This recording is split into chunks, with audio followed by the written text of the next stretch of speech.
autism by avoiding things like microwaves, antibiotics and bread. I kid you not.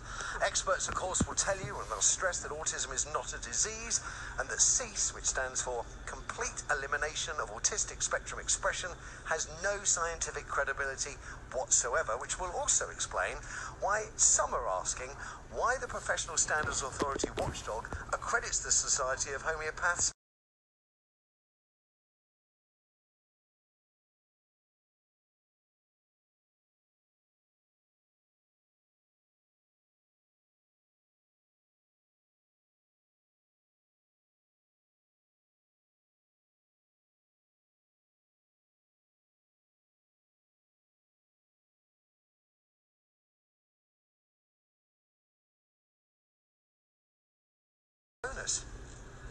Well, it shouldn't, should it? I mean, at the end of the day, homeopathy is basically sugar pills. And the CEASE recommends high levels of different vitamins, and it can be fatal. You know, it can kill. Right? Oh, yes. I just assumed that this was literally just one step up from giving kids Smarties and telling them it was going to sort them out. Oh, no, I'll tell you why it's so dangerous. You've got parents who, and it's not only autism that's being targeted, it's diseases like cancer. So you've got parents that are using these treatments and turning away from medically approved, scientifically proven, regulated, prescribed treatments, which is obviously very dangerous. And when you give that negative rhetoric message that autism can be cured, yes, or purged or healed, it's sending a very bad message. That autism itself is bad, evil, and needs to be rid of. Well, yeah. Yes. I mean, if you follow the Vaxxed, which is Andrew Wakefield's campaign and films, homeopathists say that autism is heavy metal poisoning, so you have to do a heavy metal detox. They will also say that if their methods don't work, which they wouldn't work to do anything anyway. Not that children and autistic adults have heavy metal poisoning. But if it was heavy metal poisoning, the next thing that they would recommend would be chelation, which killed a British child in 2005 in the US. What is that? Chelation, which is where they use, he had IV chelation, so it's a proven medical treatment for people that have been working down mines and things like that. Yeah, and it releases chelators into the blood, which latch onto any sort of metal. It doesn't discriminate, so it will take away calcium, zinc, iron, and it will deplete the sources of the body completely. So the child who died of hypocalcemia, which was caused by the, I mean, he was autistic. I mean, if you set this against a backdrop, I gave it a cursory glance. I can remember seeing, and in fact I checked, I've seen homeopathic autistic cure stories going back to 2012, and from memory they go back far longer than that.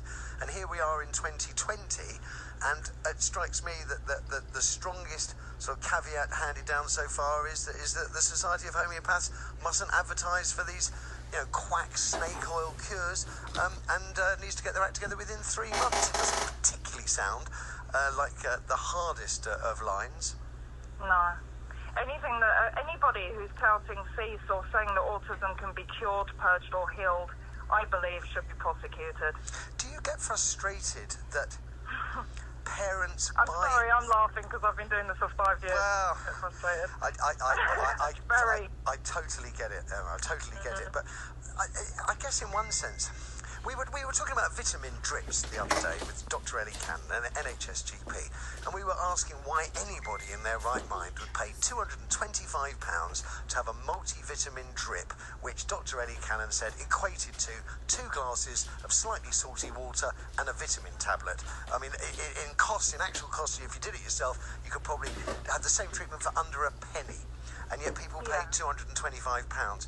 I'm sitting there thinking, I can appreciate some of my friends have children on the spectrum, and maybe they want to do something about it and do what they think will improve that child's sort of life outcomes.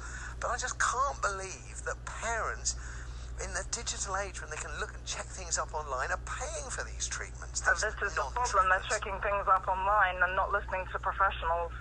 And one of the first things as a parent, I'm a parent of autistic children, I'm autistic myself, and one of the first things you do when you hear that your child may be autistic is go and Google.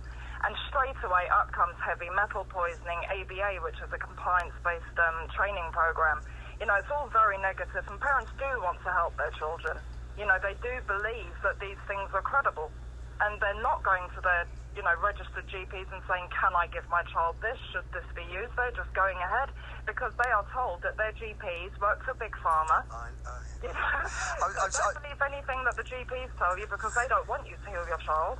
It's that sort of message. It's as you relay this, and I've had people relay this in all seriousness rather than a sort of sense of parody. You just, I mean, I just, the idea that doctors don't want to help your child and some quack can come up with you know, fake evidence to win you round. I just don't understand how any parent falls for it. But I guess, I mean, I was going to round up by asking for your thoughts on the sort of anti-vax movement because you've already alluded to it. I mean, it taps right into this madness. My organisation, I protested the Vax 2 premiere at the Tabernacle in Notting Hill on the 26th of January, and the attitude was just appalling. You know, it was appalling.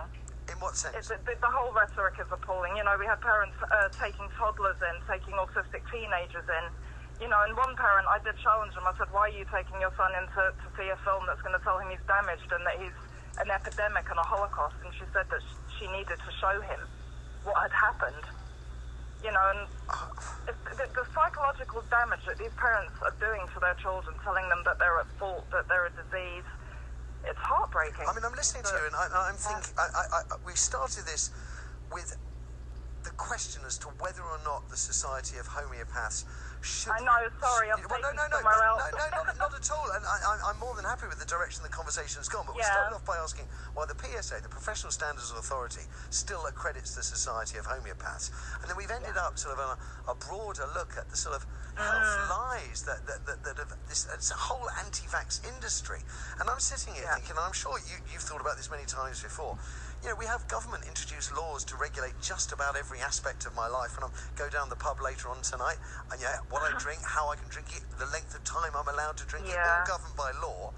And yet, really, it's like the Wild West on the internet with regards to these quack cures. And you must be thinking... I've been fighting for a legislation, Matthew, for 5 years to put something in place to say that it should be illegal to tout, advise, or prescribe, or you know, promote anything that says that you can cure autism.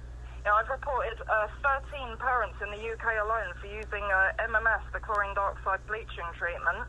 I've reported a parent for using turpentine on her 2-year-old twins here. God!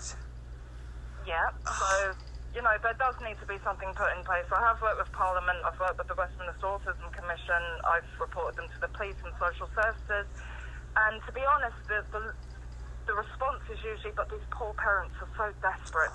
And that's the rhetoric we need to get rid of, because these parents are abusing their children. Well said. But the way that public perception is with autism is that you can do anything to an autistic child because the parents are so desperate, and it's so heartbreaking.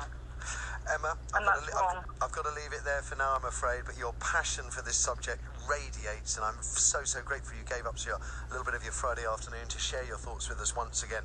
Emma Dalmayne, autism advocate and activist against all autistic mistreatments. Now, we started, as I said, by looking at the Society of Homeopaths and their professional credibility, and we have a statement from them. They've issued a couple of statements over the course of the day. The first two